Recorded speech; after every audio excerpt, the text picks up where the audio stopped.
What makes an empire resilient? This question has been asked for centuries. Thomas Olsen, in his book Culture and Mongol Conquest, demonstrated that the Mongol states were not simply military machine, but complex cultural organisms. David Morgan in The Mongols posed the question differently. Why did the successors of a unified empire survive in different ways?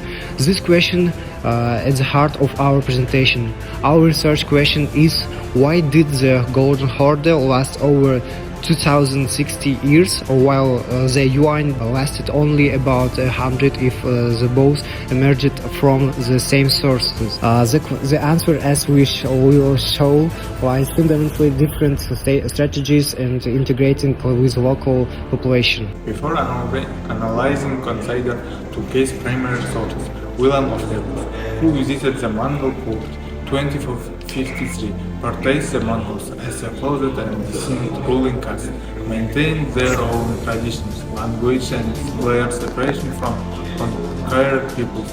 In contrast, Ibn Battuta, writing in 1334, described a very different reality in the Golden Horde under Uzbek Khan. Muslim ruler present over a diverse conformation society with places like Zara, filled with mosques, markers, and many cultures. Together, this account reflects a major traditional of Mongol rule, from an installed conquering elite to an intelligent multicultural civilization.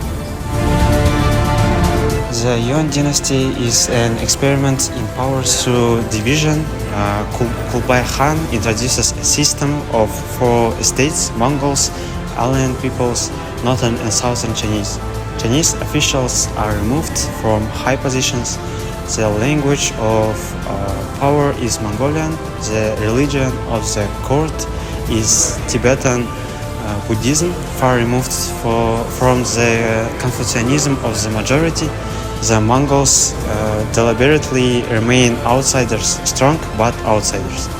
This works as long as fear prevails. But as soon as military might weakens, the system collapses in 1368. The very majority that was never included rises in rebellion. The Yuan departs as its same as an external force. The Golden Horde took a different path. The Mongols entered the Kipchak steppe and gradually merged with the local population. Within 2 generations, the elite spoke Kipchak, and in 3030, Khan Uzbek adopted Islam, the faith of most people, and key trade partners. Turkic nobility joined governance, and Sarai became a major cultural and trade center. The Mongols didn't vanish. They transformed into a new Eurasian identity. That's why the Golden Horde ended not through revolt, but through internal decline worsened by Timur's invasions. Let's add the data. By integration strategy, Yuan is isolation, right is assimilation. By language for governments, Yuan retrains Mongolian, Harai switches to Kipchak by the mid-14th century. By religion, Yuan distances itself from the majority, Harai adopts its faith. By education speaks for itself. 97 versus 262. The reason for the collide are also fundamentally different. Yuan, a popular anti-Mongolian rising, Harai is internal strife and external pressure. This is not an accident, it is a direction, consequence of different legitimity strategies. Yuan never becomes one of their own for the Chinese, while the Harai becomes one of their own for the Eurasian steppe. Before concluding, let's look at the evidence. This ornament blends the steppe animal style with Arabic calligraphy, and these coins from Sarai feature the Han's name in Arabic script. These aren't just artifacts, they are living proof of cultural symbiosis. Our research question was, why did the Golden Horde outlast other parts of the Mongol Empire? The answer is integration. While the Yuan dynasty only controlled the territory, the Golden Horde became its soul, Eurasian, multi-ethnic, and syncretic.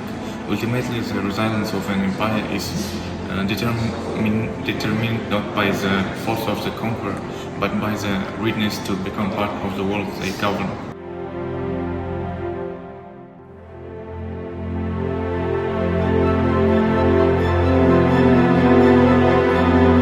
But let's not romanticize this process. Integration was not peaceful or voluntary. The early Golden Horde was built on conquest, aggression and terror.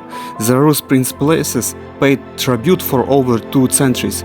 The Caucasian people were subjugated by force. What changed was not the origin of power, but how that power chose to sustain itself.